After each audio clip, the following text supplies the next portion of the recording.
Syederalun, aliran listrik jutaan rumah di Jepang padam pasca gempa bumi bermagnitudo 7,3 pada Rabu malam 16 Maret 2022 waktu setempat. Tokyo Electric Power Company mengatakan bahwa sekitar 2 juta rumah tangga tanpa listrik. Badan Meteorologi Jepang atau JMA mengatakan gempa bumi mengguncang Jepang Timur di lepas pantai Fukushima pada kedalaman 60 km dan berpotensi tsunami. Kerusakan juga timbul akibat gempa, seperti kereta peluru Shinkansen yang tergelincir di Shiroishi, Prefektur Miyagi, dan 1 orang tewas di kota pesisir Soma.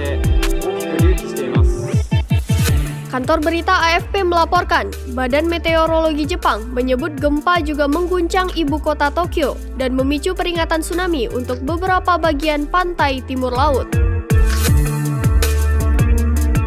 Peringatan untuk gelombang tsunami 1 meter dikeluarkan untuk beberapa bagian pantai.